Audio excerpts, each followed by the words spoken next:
বন্ধুরা, welcome to Just Sports Bangla.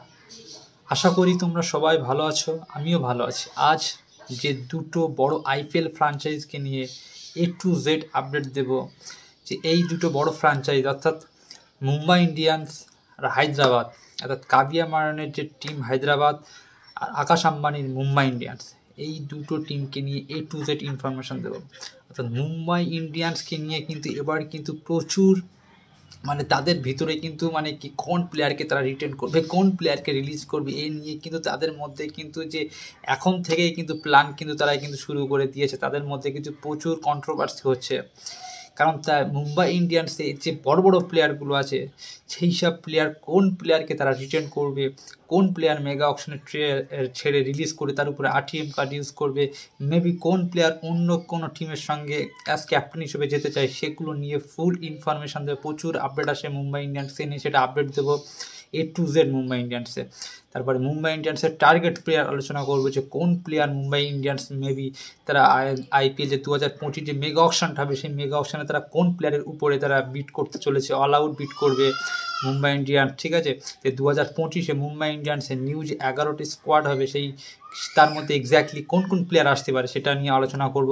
R number 2 যে টিমকে নিয়ে আলোচনা করবো, সেটা হচ্ছে সানরাইজ হায়দ্রাবাদ, যে নেক্সট সিজন ফাইনাল আপডেট কেকেআরের সঙ্গে। সেই সানরাইজ হায়দ্রাবাদ কোন 3 থেকে 4টে প্লেয়ারকে রিটেন করে আর 2টো প্লেয়ারকে বড় প্লেয়ার রিলিজ করে তার উপরে আরটিএম কার্ড ইউজ করবে। ঠিক আছে, কোন আনক্যাপ প্লেয়ারকে হায়দ্রাবাদ রিটেন করতে চলেছে, হায়দ্রাবাদ মেবি কোন প্লেয়ারগুলোকে মেগা অকশনে টার্গেট করবে, হায়দ্রাবাদ একটা মুম্বাইয়ের বড় প্লেয়ারকে টার্গেট করতে চলেছে, সেটা কোন প্লেয়ার, উইকেট কিপার, সেটা নিয়ে আলোচনা করবো। টু জেড আপডেট দেবো হায়দ্রাবাদ আর মুম্বাই ইন্ডিয়ান্স। আর এর সঙ্গে কেকেআরকে নিয়ে একটা বড় আপডেট বেরিয়ে আসলো। কেকেআর একটা বড় প্লেয়ারকে টার্গেট করতে চলেছে 100%, সেই প্লেয়ারের উপরে কিন্তু তারা কিন্তু বিট করবে, 100% নেবে। বড় আপডেট আসে কেকেআর সোর্স থেকে, সেটা আমি আলোচনা করবো। এই জন্য ভিডিওটা শেষ পর্যন্ত ধৈর্য ধরে দেখবে। আমি কেকেআরের আপডেটটা এই ভিডিওর মধ্যেই মাঝখানে বা লাস্ট টাইমে, ঠিক আছে, আপডেট দিয়ে দেবো কেকেআরকে নিয়ে। ওই জন্য ভিডিওটা শেষ পর্যন্ত দেখার রিকোয়েস্ট করলাম। ঠিক আছে, এই দুটো টিমকে নিয়ে, আর বিশেষ করে কেকেআরের একটা 100% কনফার্ম টার্গেট প্লেয়ার একটা নিয়ে বলবো। ঠিক আছে, তো তার আগে একটাই রিকোয়েস্ট, প্লিজ তোমরা আমার চ্যানেলে নতুন আসলে প্লিজ চ্যানেলটা সাবস্ক্রাইব করবে, আর ভিডিওটা শেষ পর্যন্ত দেখার রিকোয়েস্ট করলাম। তো আর দেরি না করে ফার্স্ট যে টিমকে নিয়ে আলোচনা করব, সেটা হচ্ছে মুম্বাই ইন্ডিয়ান্স, অর্থাৎ রোহিত শর্মা আকাশ আম্বানির টিম। দেখি রোহিত শর্মার টিমকে নিয়ে কি বড় আপডেট আসে মুম্বাই ইন্ডিয়ান্সকে নিয়ে, সেগুলো নিয়ে দেখা যাক। প্রথম আলোচনা করব মুম্বাই ইন্ডিয়ান্স কোন প্লেয়ারগুলোকে রিটেন করবে আইপিএল 2025 মেগা অকশনের আগে, কোন প্লেয়ারকে এক্স্যাক্টলি তারা রিটেন করতে চলেছে। রিপোর্ট অনুযায়ী মুম্বাই সোর্স থেকে যে রিপোর্টটা আসছে, তারা কিন্তু 3 থেকে 4টে প্লেয়ার রিটেন করবে। দেখো, মুম্বাই ইন্ডিয়ান্সে 4টে প্লেয়ার আছে মেনলি। নাম্বার 1 ব্যাটসম্যান, ঠিক আছে, নাম্বার 1 রোহিত শর্মা, বলার জাসপ্রীত বুমরা, অলরাউন্ডার হার্দিক পান্ডে, আর আমাদের T20 ফরম্যাটের যে ক্যাপ্টেন সূর্য কুমার যাদব, 360 ব্যাটসম্যান। তো যে 4টে প্লেয়ার আছে না, সেই 4টে প্লেয়ারই কিন্তু ক্যাপ্টেন্সি ম্যাটেরিয়াল প্লেয়ার, সব কিন্তু ক্যাপ্টেন্সি। এই 4টে প্লেয়ারকে কিন্তু অন্য ফ্র্যাঞ্চাইজগুলো কিন্তু ক্যাপ্টেন্সি নেওয়ার জন্য কিন্তু তারা কিন্তু প্রচুর ইন্টারেস্ট এই 4টে প্লেয়ার। তো মুম্বাই ইন্ডিয়ান্স কিন্তু এই 4টে বড় প্লেয়ারকে কিন্তু একসাথে কিন্তু কোনো দিনই কিন্তু ধরে রাখতে পারবে না, কারণ এই 4টে প্লেয়ারই কিন্তু ক্যাপ্টেন্সি করতে চায়। বিশেষ করে রোহিত শর্মার বাদে, বিশেষ করে হার্দিক বুমরা, তারপরে জাসপ্রীত বুমরা, এই হার্দিক পান্ডে, জাসপ্রীত বুমরা, আর কিন্তু সূর্য কুমার যাদব। এই 3টে প্লেয়ারের কিন্তু অলরেডি কিন্তু 34-35 বছর কিন্তু তাদের কিন্তু প্লাস চলছে। তারা কিন্তু এই 3 থেকে 4 বছরের মধ্যে কিন্তু যা করার কিন্তু করে নিতে হবে, 3 থেকে 4 বছর। তো এই কটা প্লেয়ারের এই যে মেগা অকশনটায় হয়তো তাদের শেষ বলতে কেমন, 100% কি এখন এই সব প্লেয়ারগুলো নিয়ে যতটা চর্চা, যতটা ব্র্যান্ড ভ্যালু আছে, যতটা ভ্যালু আছে, মার্কেট ভ্যালু আছে, 3 বছর পরে মেগা অকশনে কিন্তু এই সব প্লেয়ারগুলোকে নিয়ে কিন্তু এত চর্চা বা মার্কেট ভ্যালু থাকবে না, কারণ তখন কিন্তু অলরেডি এইসব প্লেয়ারগুলোর প্রায় 40-এর ধারে বয়স হয়ে যাবে। এই মেগা অকশনে কিন্তু এইসব বড় প্লেয়ারগুলো চাইবে যে অন্য কোনো ফ্র্যাঞ্চাইজে গিয়ে কিন্তু ক্যাপ্টেন্সি করতে। ঠিক আছে, তো এই 4টে প্লেয়ারের মধ্যে কিন্তু ম্যাক্সিমাম 2টো প্লেয়ার কিন্তু মেগা অকশনে আসতে পারে, কারণ 3 থেকে 4টে বা 5টা বড় আইপিএল ফ্র্যাঞ্চাইজের কিন্তু ক্যাপ্টেন চেঞ্জ করতে চায়। বিশেষ করে যেসব টিমগুলোতে ক্যাপ্টেন নেই, যেমন পাঞ্জাব কিংসের তো মোটেও ক্যাপ্টেন্সি নেই। তারপরে আরসিবি ক্যাপ্টেন চেঞ্জ করবে, তারা ফ্যাফ ডু প্লেসির সঙ্গে মানে ক্যাপ্টেন কন্টিনিউ করবে না, কারণ ফ্যাফ ডু প্লেসির কিন্তু তার বয়সের সঙ্গে একটা ফ্যাক্টর আছে। তারপরে লখনৌ সুপার জায়ান্টস কিন্তু কেএল রাহুলকে অলরেডি রিলিজ করে দিয়েছে, কেএল রাহুলের রিপ্লেসমেন্ট হিসেবে তারা কিন্তু একটা ক্যাপ্টেন খুঁজছে। কেকেআর মেবি হয়তো শ্রেয়াস আয়ারকে কিন্তু রিলিজ করে কিন্তু আরটিএম কার্ড ইউজ করতে পারে। কেকেআর যদি একটা বেটার কাউকে পেয়ে যায় ক্যাপ্টেন্সি হিসেবে, সূর্যা কুমার যাদবকে তারা অলরেডি কিন্তু আনঅফিসিয়ালিভাবে তারা অ্যাপ্রোচ করেছে সূর্যা কুমার যাদবকে। রোহিত শর্মা মতন প্লেয়ার যদি একটা এরকম প্লেয়ার একটা কেকেআর আসে না, তাহলে তাদের যে ব্র্যান্ড ভ্যালুর সঙ্গে সঙ্গে কিন্তু তাদের যে মার্কেট ভ্যালুও প্রচুর পরিমাণে হাই হয়ে যাবে। বা একটা মানে কি একটা রোহিত শর্মা মতন প্লেয়ার যদি কেকেআরে জুড়ে, কেকেআরে কিন্তু আরও ব্র্যান্ড ভ্যালু বাড়বে। তারপরে তাদের যে ক্রাউড কিন্তু আরও ফুল হয়ে যাবে, যে মাঠে যে খেলা থাকে তখন কিন্তু একটা কেকেআর টিমকে নিয়ে কিন্তু তাদের ফ্যান ফলোয়ার্স আরও বেড়ে যাবে। তো প্রত্যেকটা টিম চাই এরকম একটা প্লেয়ার কিন্তু তাদের দলে কিন্তু জুটতে। এবার আলোচনা করব যে মুম্বাই মেবি কোন প্লেয়ারগুলো রিটেন করবে। দেখো, মুম্বাই ইন্ডিয়ান্স যে প্লেয়ারটাকে তারা প্রথম রিটেন করবে, যেটা রিপোর্ট আসে বড় রিপোর্ট সোর্স থেকে, মুম্বাই ইন্ডিয়ান্স কিন্তু জাসপ্রীত বুমরাকে কিন্তু 100% রিটেন করবে। আর জাসপ্রীত বুমরা কিন্তু সে কিন্তু মুম্বাই ইন্ডিয়ান্স যদি বলে যে জাসপ্রীত তুমি আমার টিমের হয়ে খেলো, ঠিক আছে, ফার্স্ট রিটেনশনে তুমি হয়ে যাও, জাসপ্রীত বুমরা কিন্তু মেনে নেবে, ঠিক আছে। কারণ জাসপ্রীত বুমরা বলার, ঠিক আছে, জাসপ্রীত বুমরা কিন্তু মুম্বাই ইন্ডিয়ান্স ছাড়বেন, তার ছাড়ার কিন্তু ইচ্ছা নেই। সে কিন্তু একটা ইন্টারভিউতে ক্লিয়ার বলেছে জাসপ্রীত বুমরাকে কিন্তু মুম্বাই ইন্ডিয়ান্স মানিয়ে নিতে পারবে। তো প্রথম রিটেনশন কিন্তু জাসপ্রীত বুমরাকে করবে 18 কোটি টাকার যে ব্র্যাকেটের মধ্যে কিন্তু প্রথম রিটেনশনটা জাসপ্রীত বুমরাকে কিন্তু করবে মুম্বাই ইন্ডিয়ান্স, বড় সোর্স থেকে যে রিপোর্টটা আসলো। নাম্বার 2 যে প্লেয়ারটাকে তারা রিটেন করবে সেটা হচ্ছে রিপোর্ট অনুযায়ী তারা হচ্ছে সূর্যা কুমার যাদবের সঙ্গে কিন্তু তারা কথা বলছে। সূর্যা কুমার যাদবকে কিন্তু তারা কিন্তু ক্যাপ্টেন্সি অফার দিয়েছে এবং তারা কিন্তু ক্যাপ্টেন্সি হিসেবে কিন্তু সেকেন্ড রিটেনশনে কিন্তু রিটেন করতে চায় সূর্যা কুমার যাদব। আমি প্রচুর ভিডিওয়ে তোমাদের বারবার বলেছি যে সূর্যা কুমার যাদব কিন্তু ক্যাপ্টেন্সি ছাড়া কিন্তু মুম্বাই ইন্ডিয়ান্সে কোনো দিন কন্টিনিউ করবে না, কারণ সূর্যা কুমার যাদব কিন্তু ইন্ডিয়া যে T20 ফরম্যাটের কিন্তু ক্যাপ্টেন।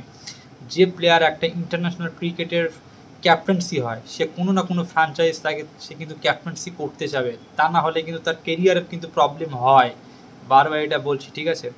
ওই জন্য সূর্যা কুমারকে যদি মুম্বাই ইন্ডিয়ান্স ক্যাপ্টেন্সি অ্যাপ্রোচ করে ক্যাপ্টেন্সি কন্টিনিউ দেয়, তাহলেই কিন্তু মুম্বাই ইন্ডিয়ান্সের হয়ে খেলবে নেক্সট সিজন, আর তা না হলে কিন্তু মেগা অকশনে আসবে।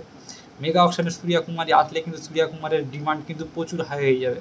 এক তো তার পয়সাও অনেক বেশি পাবে, তারপরে তার একটা মানে কি সম্মান বা তার কিন্তু একটা অন্যরকম কিন্তু তার একটা মর্যাদা বলো সব কিছুই পাবে কিন্তু যে কোনো টিমের গেলে।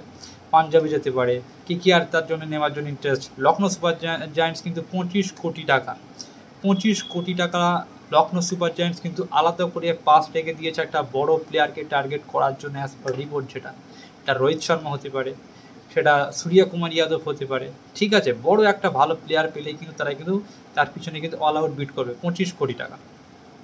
এই তিনটে প্লেয়ার যে হতে চলেছে মুম্বাই ইন্ডিয়ান্স, সেটা হচ্ছে প্রথম জাসপ্রীত বুমরা, দ্বিতীয় সূর্যা কুমার যাদব ক্যাপ্টেন্সি হিসেবে, আর তৃতীয় যে প্লেয়ারটাকে রিটার্ন করবে যে 11 কোটি টাকার মধ্যে কিন্তু মুম্বাই ইন্ডিয়ান্সের কিন্তু 11 কোটি টাকার মধ্যে কিন্তু রিটার্ন হওয়ার মতন প্লেয়ার নেই।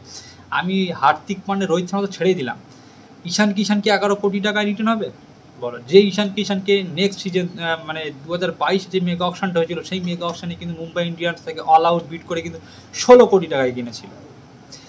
হ্যাঁ, এখন নাই ঈশান কিষানের সঙ্গে যে তার সেন্টার কন্ট্যাক্ট থেকে যে তার নামটা নেই, বা সে কিন্তু এখন ইন্টারন্যাশনাল ক্রিকেটেও ড্রপ হয়ে গিয়েছে, এখন হয়তো তার কিন্তু নামটা অত আগের মতন নেই, তবুও কিন্তু এটা কিন্তু ফ্র্যাঞ্চাইজ ক্রিকেট।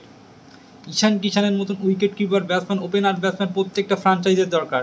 রয়্যাল চ্যালেঞ্জার ব্যাঙ্গালোরের দরকার, গুজরাটের দরকার, কেকেআরের দরকার, পাঞ্জাব কিংসের দরকার, হায়দ্রাবাদের দরকার, প্রত্যেকটা টিমের দরকার, চেন্নাই সুপার কিংসের দরকার। প্রত্যেকটা ফ্র্যাঞ্চাইজ কিন্তু ঈশান কিষানের পিছনে যাবে। তো ঈশান কিষান কি 11 কোটি টাকায় রিটার্ন হবে? জাসপ্রীত বুমরা সূর্যা কুমার যাদবকে নাই, সূর্যা কুমারকে ক্যাপ্টেন্সি অফার দিলে কিন্তু সে রাজি হয়ে যাবে নাম্বার 2 পজিশনে 14 কোটি টাকায়, আর জাসপ্রীত বুমরাকে 18 কোটি টাকা তো ফার্স্ট রিটেনশনে সে নাই, রাজি হয়ে যাবে। কিন্তু 11 কোটি টাকা যখনই আসবে, তখন কোন প্লেয়ারটা 11 কোটি টাকা রিটার্ন হবে আমাকে বলো? আর নাম্বার 3 পজিশনে যদি কোনো প্লেয়ারকে রিটার্ন না করে, তাহলে তো 4 বা 5 রিটার্ন করতে পারবে না। এটাই হচ্ছে ভাই এবার যে বিসিসিআই যে প্ল্যানটা করছে না, প্রত্যেকটা ফ্র্যাঞ্চাইজকে বলে দিয়েছে তোমরা 5-6টা প্লেয়ার রিটার্ন করো, কিন্তু এমন শর্ত দিয়েছে না প্রত্যেকটা প্লেয়ার যখন প্রত্যেকটা ফ্রাঞ্চাইজ যখন এই 4 আর 5 এই দুটো স্লটে যখন প্লেয়ার রিটার্ন করতে যাবে না, এই বুকে কিন্তু একবার কিন্তু কাঁপবে, কারণ এমন একটা নিয়ম করে দিয়েছে। তো মুম্বাই ইন্ডিয়ান্সের এই 3 নম্বর পজিশন নিয়ে কিন্তু প্রচুর ভুগবে। 11 কোটি টাকায় না ঈশান কিষান রিটার্ন হতে যাবে, তিলক বর্মাও হয়তো হতে যাবে না, হতে যাবে না।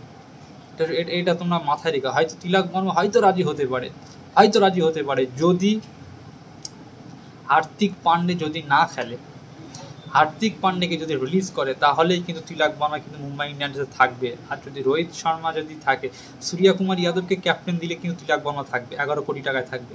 যদি সূর্যকুমার যাদবকে যদি ক্যাপ্টেন্সি না দেয়, কোনো দিন তিলক বর্মা থাকবে না।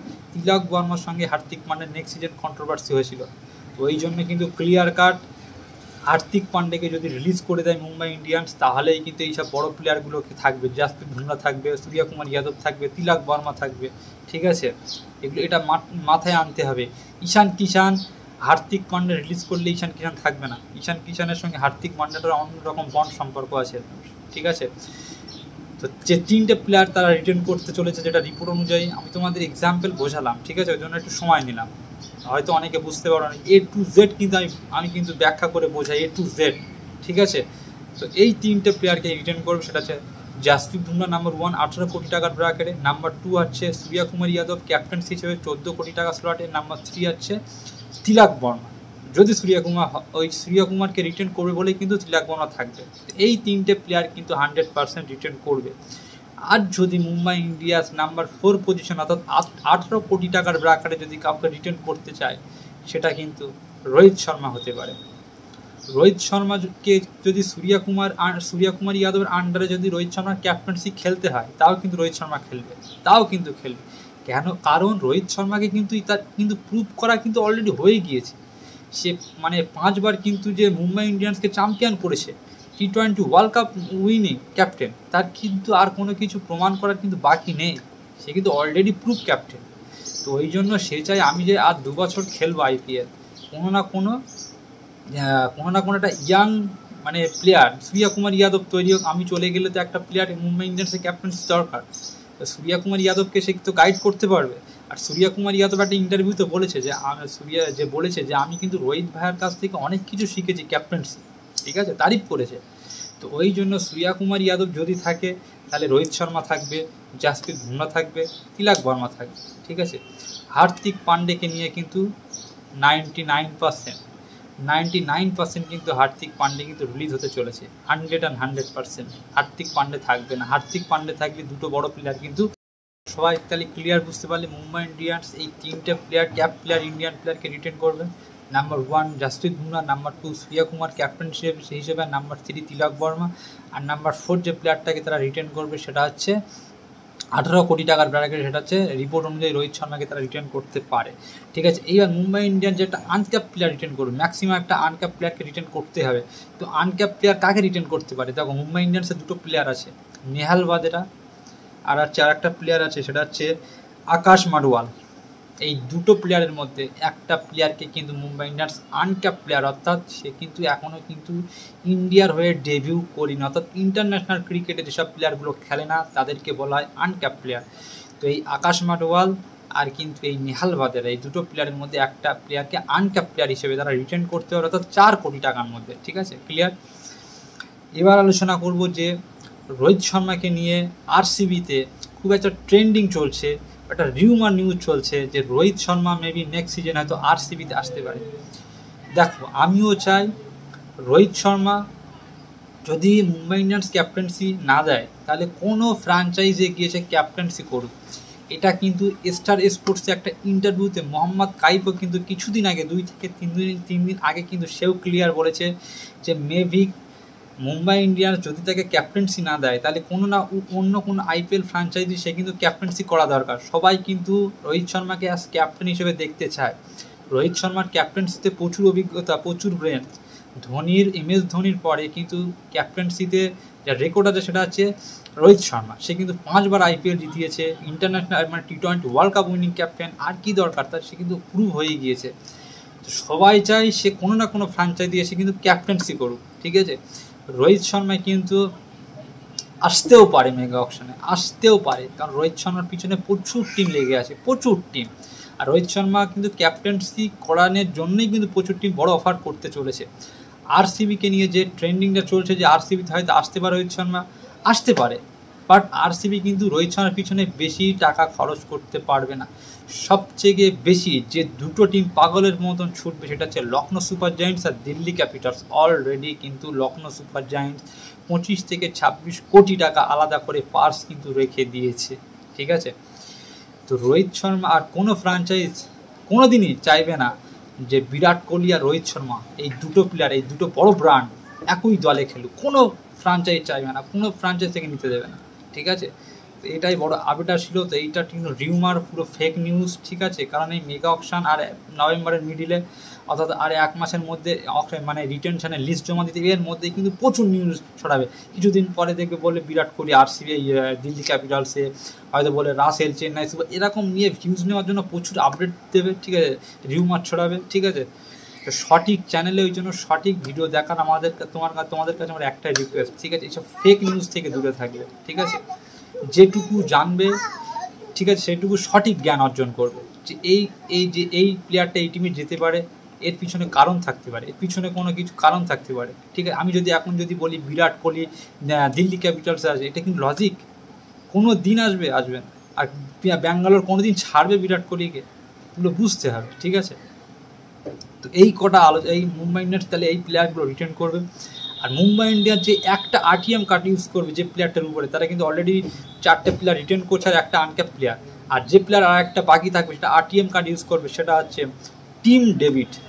হয় টিম ডেভিডের উপরে তারা আরটিএম কার্ড ইউজ করবে, ঠিক আছে, আর না হলে কিন্তু তারা কিন্তু ঈশান কিষানের উপরে তারা আরটিএম কার্ড ইউজ করবে। রিপোর্ট অনুযায়ী এই দুটো প্লেয়ারের মধ্যে একটা প্লেয়ারকে কিন্তু তারা কিন্তু আরটিএম কার্ড ইউজ করবে। তবে ম্যাক্সিমাম কিন্তু বা তাদের কিন্তু ফার্স্ট চয়েস কিন্তু টিম ডেভিড, কারণ তাদের কিন্তু একটা ফিনিশার ব্যাটসম্যান দরকার, ঠিক আছে।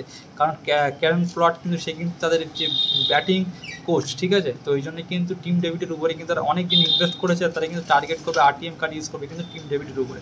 এবার আলোচনা করব যে মুম্বাই ইন্ডিয়ান্স কোন প্লেয়ারকে আইপিএল 2025-এর মেগা অপশনে টার্গেট করতে চলেছে। তো দেখো, মুম্বাই ইন্ডিয়ান্স আমরা সাধারণত জানি যে মুম্বাই ইন্ডিয়ান্স কিন্তু এবার কিন্তু একটা ওপেনার, অর্থাৎ ওভারসিজ ওপেনার প্লেয়ারের উপরে টার্গেট করতে চলেছে। সেটা বড় রিপোর্ট আসছে যে মুম্বাই ইন্ডিয়ান্স কিন্তু একটা ওভারসিজ ওপেনার প্লেয়ারের উপরে টার্গেট করতে চলেছে, সেটা ফিল সল্ট। কেকেআরের যে প্লেয়ারটা ভয়ানক ওপেনিং করেছিল সুনীল নারিনের সঙ্গে, সেই ফিল সল্টকে কিন্তু মুম্বাই ইন্ডিয়ান্স কিন্তু টার্গেট করতে চলেছে। তারপরে জনি বেস্টোকেও মেবি কিন্তু টার্গেট করতে পারে মুম্বাই ইন্ডিয়ান্স। আরেকটা বড় প্লেয়ার সেটা হচ্ছে জস বাটলার। এই জস বাটলারকে নেওয়ার জন্য কিন্তু 2 বছর 3 বছর আগে কিন্তু রাজস্থানকে ট্রেড করার জন্য কিন্তু বলেছিল। জস বাটলার যদি একবার অকশনে আসে না, প্রচুর টাকা কিন্তু বিট করবে মুম্বাই ইন্ডিয়ান, প্রচুর টাকা, তোমরা লিখে নিতে পারো। আর এবার যে রিপোর্টটা আসে রাজস্থান রয়্যালস থেকে, রাজস্থান রয়্যালস কিন্তু জস বাটলারের উপরে কিন্তু right two match card use করবে, তারা কিন্তু রিটার্ন করতে চায় না। তারা যে 3টে প্লেয়ারকে রিটার্ন করবে সেটা কিন্তু সঞ্জু স্যামসং, জাসওয়াল, আর কিন্তু হয় ইউজিচাল আর কিন্তু রিয়ান পারাক। এই দুটো প্লেয়ারতে একটা প্লেয়ার কিন্তু রিটার্ন করবে, তারা কিন্তু 3টে প্লেয়ার রিটার্ন করবে। এই যে 18 কোটি টাকা স্লটে কিন্তু জস বাটলার কোনোদিন 18 কোটি টাকায় বিক্রি হবে না। এটা ভাই মেগা অকশন, এটা মিনি অকশন না। জস বাটলার মেগা অকশনে আসলে কিন্তু সে কিন্তু হায়েস্ট বিট 12 থেকে 13 কোটি টাকা বা 11 কোটি টাকার উপরে যাবেন। ওভারসিজ প্লেয়ারের উপরে কিন্তু মেগা অকশনে খুব একটা বিট হয় না, এটা বুঝতে হবে, ঠিক আছে। তো ওই জন্য কিন্তু জস বাটলার কিন্তু মেগা অকশনে আসবে, মেগা অকশনের টুলে কিন্তু নাম দেবে।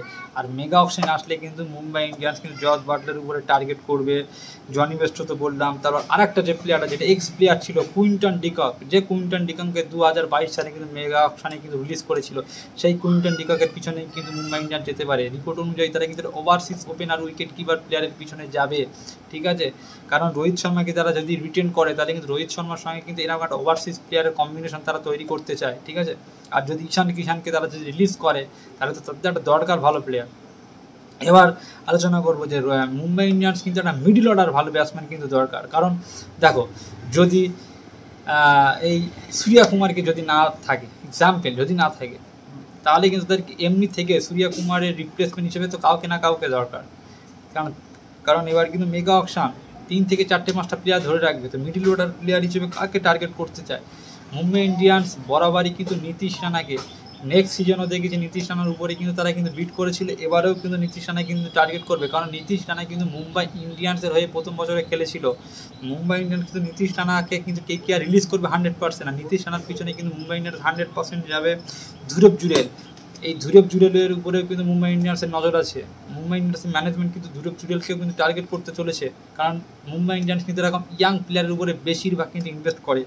তারপরে ভেঙ্কটেশায়ার, যে ভেঙ্কটেশায়ারকে কি আর রিলিজ করতে চলেছে, আর যে ভেঙ্কটেশায়ার মুম্বাই ইন্ডিয়ান্সের এগেনস্টে সব থেকে বেশি রান করে, সব থেকে বেশি হাফ সেঞ্চুরি মুম্বাই ইন্ডিয়ান্সের এগেনস্টে সেটা হচ্ছে বিরুদ্ধে, সেটা হচ্ছে ভেঙ্কটেশায়ার। তো ভেঙ্কটেশায়ারকে কিন্তু তারা কিন্তু না টার্গেট করতে পারে, কারণ ভেঙ্কটেশায়ার সে ওপেনারও করতে পারে, সে মিডল অর্ডারেও খেলতে পারে, সে ফিনিশারও করতে পারে, সে কিন্তু ব্যাটও করে বলও করতে পারে। ঠিক আছে, এবার আলোচনা কোনো মুম্বাই ইন্ডিয়ান যে একটা ফিনিশার ব্যাটসম্যানটিকে টার্গেট করতে পারে, কারণ তাদের যে কেরান প্লট, এই কেরান প্লটকে যাওয়ার পরে থেকেই কিন্তু তারা কিন্তু ফিনিশার ব্যাটসম্যান নিয়ে কিন্তু বারবারই ভুগছে। তো তারা কিন্তু এবার কিন্তু ওই পজিশনটা কিন্তু সলভ করার চেষ্টা করবে। তো রিপোর্ট অনুযায়ী যে ফিনিশার ব্যাটসম্যানকে টার্গেট করতে পারে এটা হচ্ছে টিম ডেভিড। আমি তোমাদের প্রথমেই বললাম RTM কার্ড ইউজ করতে পারে টিম ডেভিড।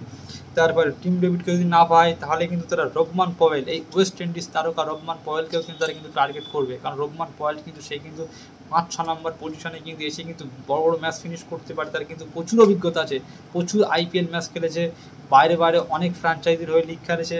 রবমান পয়েলকে টার্গেট করতে পারে। তারপরে আরেকটা ইংল্যান্ডের, বেশিরভাগ কিন্তু মুম্বাই ইন্ডিয়ান্স অস্ট্রেলিয়ান ইংল্যান্ডের প্লেয়ারকে কিন্তু বেশি টার্গেট করে, লিয়াম লিভিংস্টন। এই লিয়াম লিভিংস্টন এখন কিন্তু মারাত্মক ফর্মে আছে, মারাত্মক ফর্মে। রিপোর্ট অনুযায়ী কিন্তু পাঞ্জাব কিংস কিন্তু এই লিয়াম লিভিংস্টনকে কিন্তু রিলিজ করতে চলেছে। রিলিজ করলেই কিন্তু মুম্বাই ইন্ডিয়ান্স কিন্তু লিয়াম লিভিংস্টনের পিছনে কিন্তু 100% কিন্তু বিট করবে। তারপরে যদি কোনো ইন্ডিয়ান ট্যালেন্টেড প্লেয়ারের উপরে তারা ফিনিশার তৈরি করতে চায়, গ্রুম করতে চায়, রিপোর্ট আসছে মুম্বাই ইন্ডিয়ান্স কেকেআরের যে রামানদীপ সিং যদি কেকেআর থেকে রিলিজ করে, কাল ভিডিওয়ে বলেছি তাকে রিটার্ন বৈভব আরোরা, রামানদীপ সিং আর হার্ষিত না যদি ডেবিউ না করে বাংলাদেশ সিরিজে, 3টে প্লেয়ারের মধ্যে একটা প্লেয়ার কিন্তু আনক্যাপ প্লেয়ার হিসেবে রিটার্ন করবে।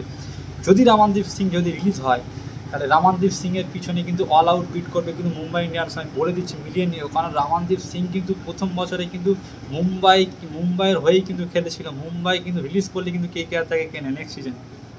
তো এই কটা বড় প্লেয়ার মুম্বাই ইন্ডিয়ান্স টার্গেট করবে। মুম্বাই ইন্ডিয়ান্স সব থেকে বেশি স্কাউটিং করবে বা সব থেকে বেশি যে নজরে আছে যে স্লটে তাদের, সেটা হচ্ছে স্পিনার স্লট।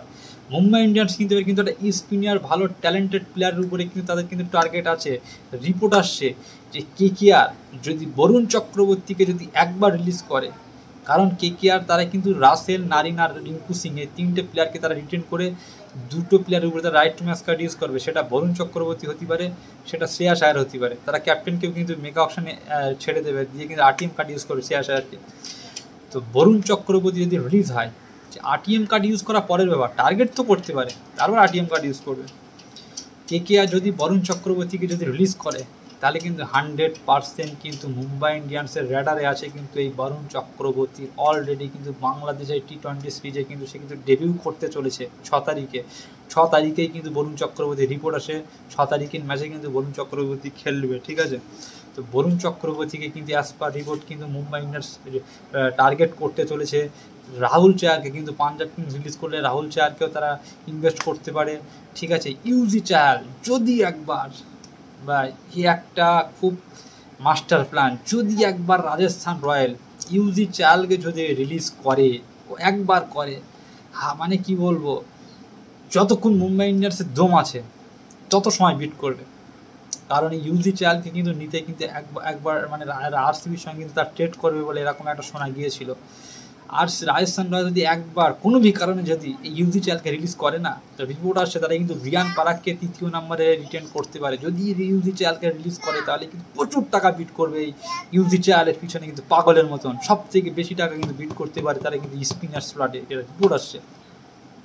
এবার আলোচনা করব fast bowler unit. Mumbai Indians বরাবরই দেখো, মুম্বাই ইন্ডিয়ান্স বরাবরই কিন্তু বড় বড় নামের পিছনে তারা যায়। মিচেল স্টার্কের পিছনে এবার গিয়েছিল। তারপরে যে কটজি বলে একটা প্লেয়ার আছে সাউথ আফ্রিকার, মানে ট্যালেন্টেড প্লেয়ার কিন্তু মুম্বাই ইন্ডিয়ান্স কিন্তু নিয়ে আসে। মুম্বাই ইন্ডিয়ান্স কিন্তু ট্রেন্ট বোল্টকে কিন্তু এবার কিন্তু ব্যাক করতে পারে। কারণ ট্রেন্ট বোল্টকে কিন্তু মুম্বাই ইন্ডিয়ান্স ছেড়ে কিন্তু প্রচুর ভুল করেছিল। ট্রেন্ট বোল্টের সঙ্গে কিন্তু জাসপ্রীত বুমরার কিন্তু একটা কম্বিনেশন কিন্তু প্রচুর ছিল। ট্রেন্ট বোল্ট থাকাকালীনই কিন্তু দুবার চ্যাম্পিয়ন হয়েছিল। তো ট্রেন্ট বোল্টকে কিন্তু তারা কিন্তু এবার টার্গেট করতে চলে। রিপোর্ট অনুযায়ী কিন্তু ট্রেন্ট বোল্টের উপরে তারা ইনভেস্ট করতে চায়, বা কাগিসো রাবাডা। এই ট্রেন্ট বোল্ট আর কাগিসো রাবাডা কিন্তু মুম্বাই যে 2-3টে আলাদা ফ্র্যাঞ্চাইজ আছে, যেটা হচ্ছে আইএল টি20, তারপরে এমএলসিতে যে লিগের যে ফ্র্যাঞ্চাইজ আছে মুম্বাই ইন্ডিয়ান্সের, সেই ফ্র্যাঞ্চাইজে কিন্তু ট্রেন্ট বোল্ট, কাগিসো রাবাডা কিন্তু এই মুম্বাই ইন্ডিয়ান্সের হয়েই খেলে। তো রিপোর্ট অনুযায়ী কিন্তু তারা কিন্তু এই কাগিসো রাবাডা, ট্রেন্ট বোল্ট এই দুটো প্লেয়ারকে কিন্তু টার্গেট করতে চলেছে। দুটো প্লেয়ারের মধ্যে একটা প্লেয়ারকে কিন্তু 100% কিন্তু তারা কিন্তু অকশন থেকে কিন্তু পারচেস করবে। তো এই হচ্ছে A to Z। কিন্তু আমি কিন্তু মুম্বাই ইন্ডিয়ান্সকে নিয়ে কিন্তু তোমাদের মনের মধ্যে অনেক চিন্তা ছিল, কনফিউশন ছিল, সব কিন্তু A to Z ক্লিয়ার করে দিলাম, ঠিক আছে। তো যারা মুম্বাই ইন্ডিয়ান্সের ফ্যান আছো প্লিজ ভিডিওটা লাইক করবে, ঠিক আছে। এবার আলোচনা করবো সানরাইজ হায়দ্রাবাদ যে 3টে প্লেয়ারকে রিটার্ন করবে। হায়দ্রাবাদে আমরা সবাই জানি যে তাদের যে স্কোয়াডে যে বড় বড় ওভারসিজ প্লেয়ারগুলো আছে না ভাই, মাথা খারাপ। কোন প্লেয়ারকে তারা রিটার্ন করবে, কোন প্লেয়ারকে রিলিজ করবে, তারা কিন্তু এই নিয়েই কিন্তু এখন কিন্তু অঙ্ক কষতে শুরু করে দিয়েছে, ঠিক আছে। যেটা রিপোর্ট আসছে তারা কিন্তু প্যাট কামিন্সকে দিয়ে কিন্তু অবশ্যই আছে। প্যাট কামিন্স হয়তো নাও খেলতে আসতে পারে।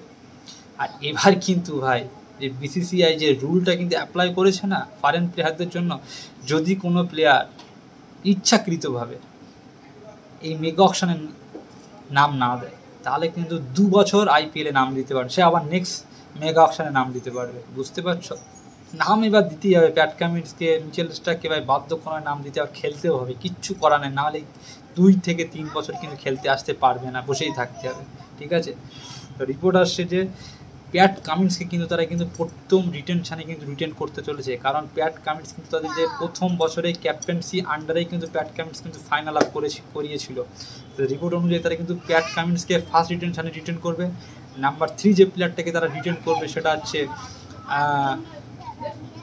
Travis head. এই ট্রেভিস হেডকেও 100% কিন্তু তারা কিন্তু রিটার্ন করবে, 100% কিন্তু ট্রেভিস হেডসকে রিটার্ন করবে। নাম্বার 3 পজিশনে তারা কিন্তু হেনরি ক্লাসনকে রিটার্ন করবে। আর নাম্বার 4 কিন্তু অভিষেক শর্মা।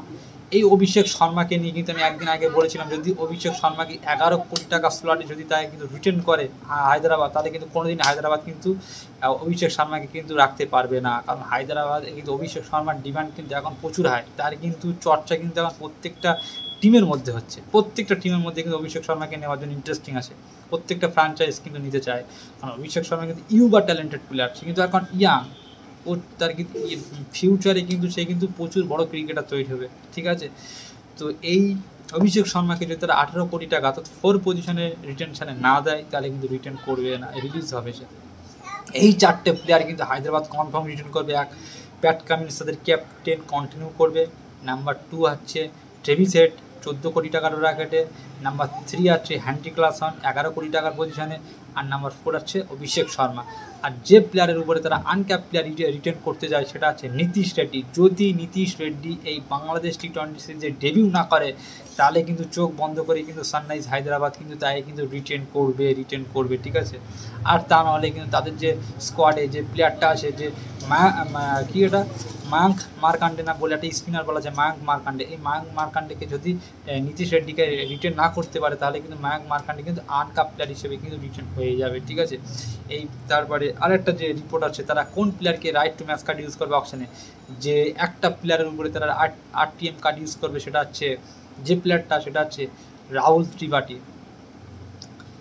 ত্রিপাঠীর উপরে, বা মার্কি ইয়ানসানের উপরে, বা ভুবনেশ্বর কুমার, এই কটা প্লেয়ারের মধ্যে কিন্তু একটা প্লেয়ারের উপরে কিন্তু তারা কিন্তু আরটিএম কার্ড ইউজ করবে। তবে ম্যাক্সিমাম কিন্তু তারা কিন্তু মার্কি ইয়ানসান আর রাহুল ত্রিপাঠী এই দুটো প্লেয়ারের উপরে কিন্তু একটা প্লেয়ারের উপরে কিন্তু তারা কিন্তু 100% কিন্তু রাইট টু ম্যাচ কার্ড কিন্তু ইউজ করবে। এবার আলোচনা করব যে সানরাইজ হায়দ্রাবাদ কোন প্লেয়ারগুলোকে 2025 আইপিএলে টার্গেট করতে চলেছে। রিপোর্ট অনুযায়ী তারা কিন্তু ইন্ডিয়ান মিডল অর্ডার ব্যাটসম্যানের উপরে কিন্তু এবছরে কিন্তু ভীষণ টার্গেট করতে চলেছে আর জোর দিতে চলেছে। অকশন প্ল্যান, একটা ফ্র্যাঞ্চাইজ জানো কতবার এই মেগা অকশনের আগে মক অকশন করে? 10 থেকে 15 বার করে প্রত্যেকটা মেগা অকশনের আগে তারা কিন্তু মক অকশন করে, ঠিক আছে।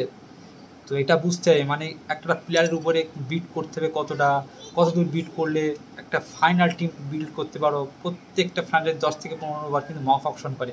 এবার কিন্তু শুধু অকশন নিয়ে মক অকশন করবে না, আরটিএম কার্ড নিয়েও কিন্তু মক অকশন করবে। আরটিএম কার্ড নিয়ে কিন্তু বিসিসিআই খুব ক্রিটিক্যাল কিন্তু রুলস কিন্তু অ্যাপ্লাই করেছে এবার, সেটা নিয়ে আমি তোমাদের সাথে আলোচনা করেছি। তো যে মিডিল অর্ডার ব্যাটসম্যানগুলোকে হায়দ্রাবাদ রিটেন করতে চলে টার্গেট করতে চলেছে আইপিএল 2025 অকশনে, তিলক বর্মা।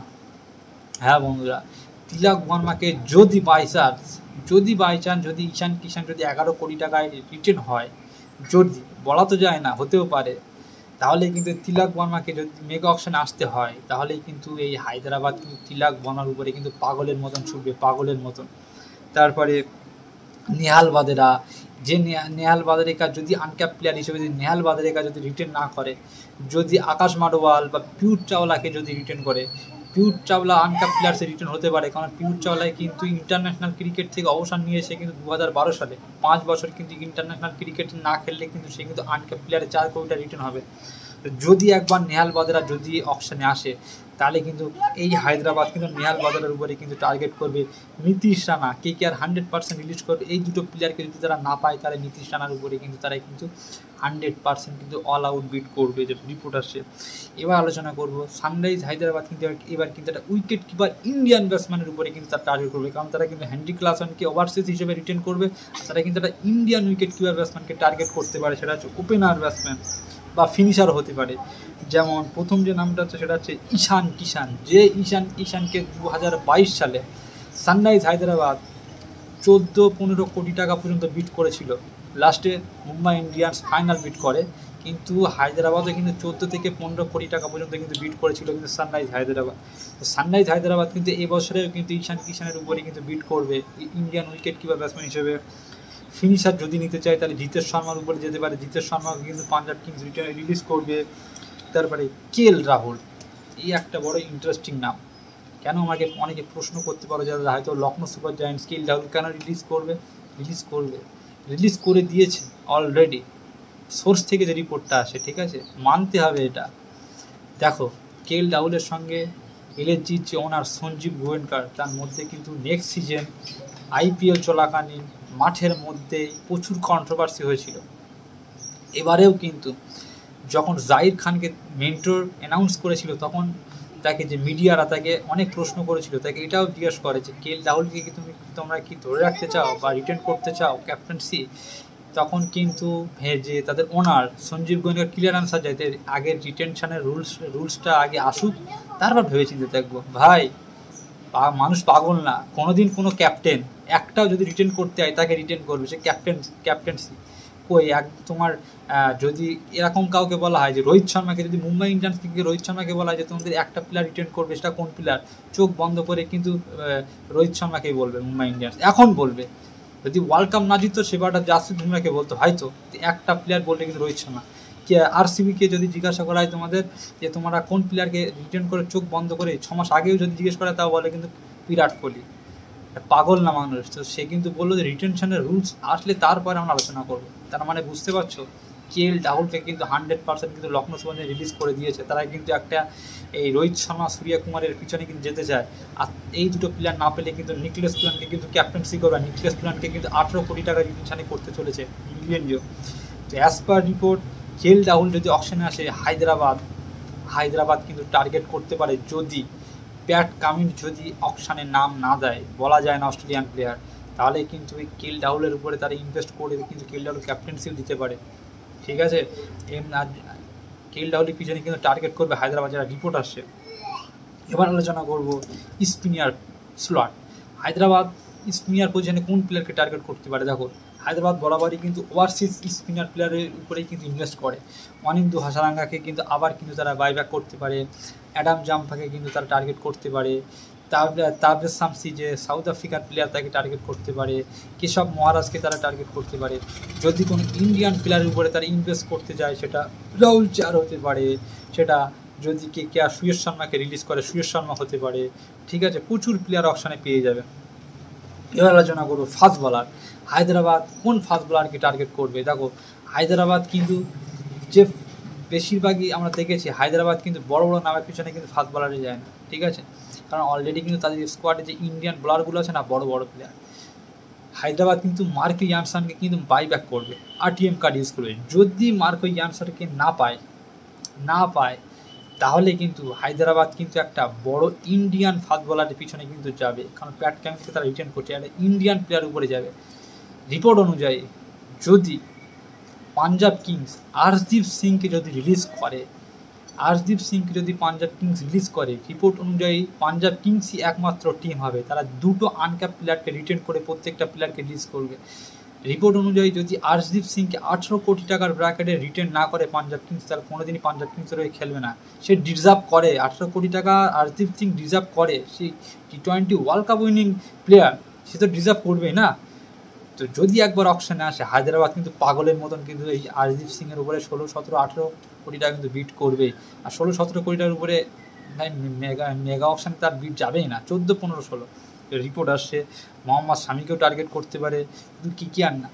কেকেআর এবার মোহাম্মদ শামিকে ভাই নিয়ে নিয়েছে, কিন্তু লিখে নাও একটা প্লেয়ার কেকেআর নেক্সট সিজন দেখতে চলো, সেটা হচ্ছে মোহাম্মদ শামি। এই ঠিক আছে, তো এই কটা প্লেয়ারকে হায়দ্রাবাদ টার্গেট করতে চলেছে, ঠিক আছে, সেগুলো নিয়ে তোমাদের সামনে আলোচনা করলাম A to Z। এবার আলোচনা করবো যেটা আমি প্রথমে বলেছিলাম যে কেকেআরকে নিয়ে একটা বড় আপডেট আসছে, যে কেকেআর কিন্তু এবার একটা অলরাউন্ডার প্লেয়ারকে টার্গেট করতে চলেছে, সেটা হচ্ছে আর কেউ না, গ্লেন ম্যাক্সওয়েল। আমাকে অনেকে বলতে পারো যে গ্লেন ম্যাক্সওয়েল তো ফ্লপ, গ্লেন ম্যাক্সওয়েল তো ব্যাটে রান পাচ্ছে না, আরসিবি তাকে রিলিজ করবে, আরসিবিতে ভালো খেলতে পারেনি, সে তার বয়স হয়ে গিয়েছে, কেন কেকেআর তাকে টার্গেট করবে? হ্যাঁ বন্ধুরা, কেকেআর তাকে টার্গেট করতে চলেছে গ্লেন ম্যাক্সওয়েলকে নেক্সট সিজন। রিপোর্ট অনুযায়ী কেকেআর গ্লেন ম্যাক্সওয়েলের সঙ্গে অলরেডি কথা বলছে, ঠিক আছে। নেক্সট সিজন হয়তো গ্লেন ম্যাক্সওয়েল আর মোহাম্মদ শামিকে হয়তো তোমরা কেকেআর টিমে দেখতে পারো, লিখে নিতে পারো গ্লেন ম্যাক্সওয়েলের ওপরে। কিন্তু আর গ্লেন ম্যাক্সওয়েলকে কিন্তু খুব কম টাকায় কেকেআর পেয়ে যাবে, 4 থেকে 5 কোটি টাকার মধ্যেই কিন্তু গ্লেন ম্যাক্সওয়েলকে কিন্তু পেয়ে যাবে। আর গ্লেন ম্যাক্সওয়েলকে যদি 4-5 কোটি টাকার মধ্যে পেয়ে যায় না, হয়তো এই গ্লেন ম্যাক্সওয়েলই কিন্তু তার ব্যাট বলেই কিন্তু কেকেআরকে আরেকবার চ্যাম্পিয়ন করতে পারে। গ্লেন ম্যাক্সওয়েল যেই দিন একা ভাই তার ব্যাট ভাই কথা বলবে না, রাসেলের মতন একাই শেষ করে দেবে, তো এরকমই প্লেয়ার। তো কেকেআর কিন্তু গ্লেন ম্যাক্সওয়েলকে টার্গেট করতে পারে রিপোর্ট অনুযায়ী, ঠিক আছে। তো এই কটা বড় আপডেট ছিল এই দুটো টিমকে নিয়ে, মুম্বাই ইন্ডিয়ান্স, সানরাইজ হায়দ্রাবাদ, এই দুটো টিমকে নিয়ে A to Z আপডেট দিলাম। কোন প্লেয়ারকে তারা, কোন 3টে প্লেয়ার বা 4টে প্লেয়ারকে রিটেন করবে, কোন প্লেয়ার উপরে আরটিএম কার্ড ইউজ করবে, কোন প্লেয়ারকে টার্গেট করবে, কোন প্লেয়ার A to Z আমি কিন্তু আপডেট দিলাম। কেকেআরকে নিয়ে যে আপডেটটা ছিল সেটা নিয়ে আলোচনা করলাম। তো প্লিজ একটাই রিকোয়েস্ট, তোমরা আমার চ্যানেলে নতুন আসলে প্লিজ চ্যানেলটা সাবস্ক্রাইব করবে, আর যারা এই ভিডিওটা শেষ পর্যন্ত দেখেছো, যারা এখনও পর্যন্ত চ্যানেলটা সাবস্ক্রাইব বা লাইক করোনি, তারা প্লিজ সাবস্ক্রাইব বা লাইক করবে প্লিজ। আর যারা পুরো শেষ পর্যন্ত ভিডিওটা দেখেছো তাদের জন্য অসংখ্য অসংখ্য ধন্যবাদ। তো আজ এই পর্যন্ত, বাই। আর হ্যাঁ, আর তোমরা কমেন্টে লিখবে, মনে ছিল না কমেন্টে লিখবে, তোমাদের যদি কারোর কোনো প্রশ্ন যদি মনে থেকে থাকে কোনো টিমকে নিয়ে, কোনো ফ্র্যাঞ্চাইজকে নিয়ে, আমাকে কমেন্টে লিখবে, আমি কমেন্টে কিন্তু তার রিপ্লাই কিন্তু করবো, ঠিক আছে। তো বাই।